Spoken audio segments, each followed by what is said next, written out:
जय श्री राम, जय श्री बालाजी महाराज। शरीर पर कोई तरंग आती है, ऊर्जा आती है, उसको बल कैसे प्रदान कर सकते हैं? मान लीजिए शक्ति कोई शरीर पर आ रही है और आपको ये पता लग चुका है कि ये कोई ऊर्जा है जो आपके शरीर पर आ रही है, तो मान लीजिए इसी चीज को हम हनुमान जी के दूत के रूप में ले लेते हैं कि हनुमान जी के दूत आ रहे हैं। तो हम दूतों को बल कैसे प्रदान कर सकते हैं ताकि दूत कभी भूत ना बन जाए? सुनने में अचंबा लगा ना जो मैं वर्ड बोला, दूत कभी भूत ना बन जाए। हो सकता है दूत भूत बनने में भी देर नहीं लगती। दूत कौन है? हमारे जैसे जो भूत बनते हैं, क्योंकि मरने के बाद हर आत्मा भूत की श्रेणी में आ जाती है। ये बात याद रखना। ये आपके ऊपर तय करता है कि जिसने जैसा कर्म किया है उस अपने कर्म के अनुसार उसी की श्रेणी को प्राप्त हो जाता है। मान लीजिए कोई हनुमान जी की पूजा करता था तो मरण उपरांत उनके वीर, उनके दूत उनकी शरण में चला जाएगा। अगर कोई मान लीजिए डायन की तपस्या करता था, बेताल की तपस्या करता था, तो मरण उपरांत किस श्रेणी में जाएगा? आप सोच सकते हो, मैं बोल नहीं सकता। आपको पता है कि कोई बेताल की करता है, कोई किसकी करता है, कोई ब्रह्म राक्षस को जगा रहा है, तो मरण उपरांत उसी प्रकार की श्रेणी में चला जाता है और उसके चाह कर भी वो उस श्रेणी को छोड़ नहीं पाता है। इसीलिए मैं शुरू से बोलता हूं कि सात्विक शक्तियों की ही पूजा करनी चाहिए आपको, ताकि आपका कुटुंब बचा रहे, आपका परिवार सेफ रहे। अब आपके ऊपर अगर बाबा की शक्ति आ रही है, कोई दूत आ रहा है, तो दूत कभी किसी व्यक्तिगत विशेष के कल्याण के लिए नहीं होता, जन के कल्याण के लिए ही वो सशक्त साधक शक्ति होती है, ताकि जन का कल्याण हो सके। आप अकेले स्वार्थ आदमी का कल्याण ना हो, जन का कल्याण हो। आपका स्वार्थ तो अपने आप होगा, क्योंकि शरीर आपका चुन लिया, परिवार आपका चुन लिया, आपके घर में वो शक्ति वास कर रही है हनुमान जी की, तो आपका कल्याण तो वैसे ही होगा। जिस घर में राम का कीर्तन हो, जिस घर में हरि का कीर्तन हो, वहां हनुमान जी की शक्तियां नहीं आएंगी तो किसकी शक्ति आएगी? तो दूत महाराज अगर आपके शरीर पर आ रहे हैं या कोई शक्ति आपके शरीर पर आ रही है तो आपका तो वैसे भी कल्याण हो गया। अब संसार के कल्याण की बात होती है। शक्ति को अगर धार देनी है, शक्ति काम जब करेगी जब आप सही गुरु के सानिध्य में हो। कई गुरु ऐसे होते हैं भाई दूत का कह देते हैं तेरे पर दूत है। दूत क्या करने आएगा आपके ऊपर? पानी भरने? क्या करने क्या आएगा पहले ये बताइए। दूत अगर आ भी जाए तो क्या? बाबा के वीर होते हैं। जो आजकल कई ऐसे लोग हैं जो चौकी लगा रहे हैं, जिनको ज्ञान ही नहीं है, बाबा के वीर होते हैं। पहले वीर आते हैं, फिर धीरे धीरे वो शक्ति आगे आगे कन्वर्ट होती रहती है पोस्ट के अनुसार।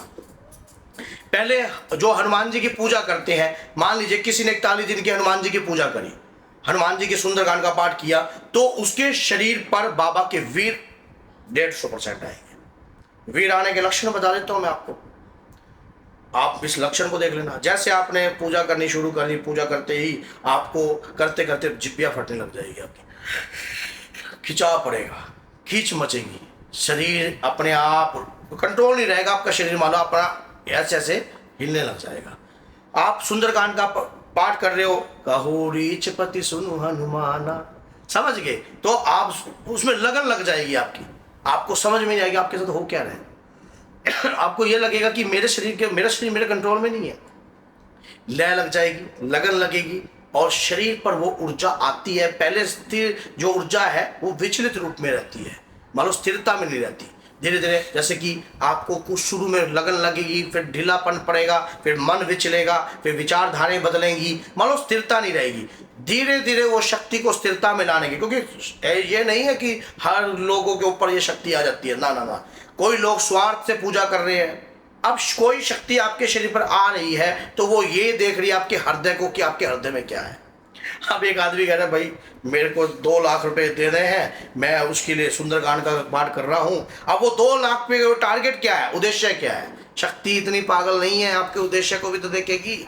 अगर मान लीजिए हनुमान जी ने आपको चुना है तो 2 लाख में ही खड़ा है, समझ गए? जहां शक्ति की बात आ गई वहां इस प्रकार की इच्छाएं नहीं रहती हैं। जिसके शरीर में शक्ति होती है, जिसके शरीर में कुछ होता है, वो कभी दिखाता नहीं है और उसके मन में इच्छाएं दबने लग जाती हैं, किसी भी प्रकार की हो। बचपना रूप अपने आप सामने आ जाता है, भोला चेहरा शरीर पर होता है, फेस पर होता है, भोलापन अंदर सब कुछ होता है। वो शक्ति उसके शरीर पर वास करती है और कार्य भी करती है, और लेकिन वो कभी ये नहीं कहती कि मैं शक्ति हूं। दिव्य शक्ति कभी भी हर आदमी को प्राप्त होती है, खानदान की शक्ति प्राप्त होती है, बाबा की कृपा से प्राप्त होती है। अब तरंग को मजबूत करने के लिए अगर कोई तरंग ऐसी आ रही है, अब आपने उसको मजबूत करना है, तो क्या कार्य करना चाहिए? सबसे पहला जो है हवन विधित विधान। मान लीजिए आप जो भी मंत्र पाठ पूजा कुछ भी कर रहे हो, उसका दशांश रुकिन अग्नि कीजिए। नहीं करोगे तो शक्ति को आपको ऊर्जा प्राप्त नहीं होगी। दूसरी बात, अगर कोई समय आपने रखा है कि मैं रात को 11 बजे पूजा करता हूं, तो शक्ति उस वक्त आपने आगमन किस का समय क्या रखा था? मान लीजिए जब आप मान लो सुंदरकांड का पाठ कर रहे हो, तो आप आगमन तो करते हो ना, पहले आह्वान मंत्र बोलते हो तभी कोई शक्ति आती है, फिर आसन देते हो। अगर आप आसन दे रहे हो, आह्वान मंत्र कर रहे हो तरंग को मजबूत बनाने के लिए कि वो पाठ सुने जो आप सुनाना चाहते हो, तो कोई तरंग आपकी आती है, कोई ऊर्जा अगर आपके ऊपर आती है, कोई दूत आपके ऊपर आते हैं, तो वो समय उस समय पर अगर आप दुराचारी हो जाते हो तो शक्ति कभी आपके शरीर पर परमानेंटली नहीं रहती है, आपको छोड़ देती है। क्यों? वो दुराचारी हो गया, मलिन हो गया है।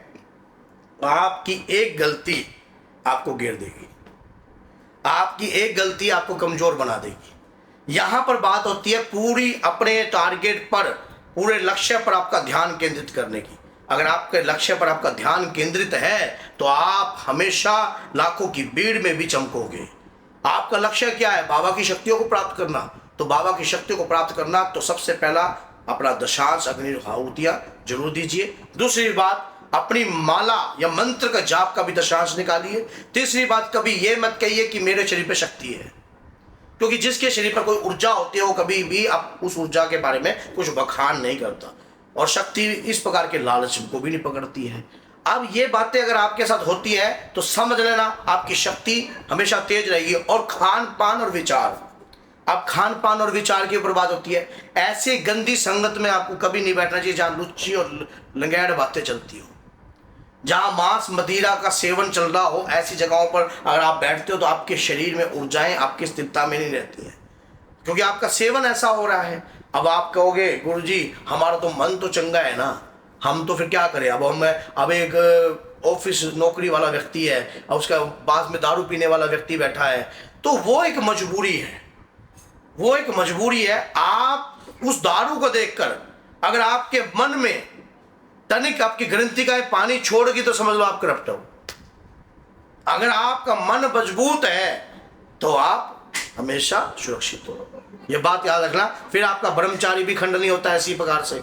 अगर आप मोबाइल में भी कुछ देख रहे हो, आंखें हैं नंगी हैं, भगवान ने बनाई हैं, ऐसी प्रकार से जब रावण का कक्ष ढूंढते ढूंढते हनुमान जी लंका में कूद गए थे और जाकर देखा रावण तो स्त्रियों के साथ नंग अवस्थाओं में पड़ा था। हनुमान जी जैसे कूदे ऐसे राम राम राम राम राम करते बाहर कूद गए, कहते ये मेरे क्या हुआ, मेरा तो ब्रह्मचारी। एक क्षण में उनके मन में ये उत्पन्न हुआ कि मेरा ब्रह्मचारी खंड हो गया। लेकिन उन्होंने कहा कि इन चीजों को देखकर मेरे मन में कुछ गतिविधियां उत्पन्न नहीं हुई तो मेरा ब्रह्मचारी खंड नहीं हुआ।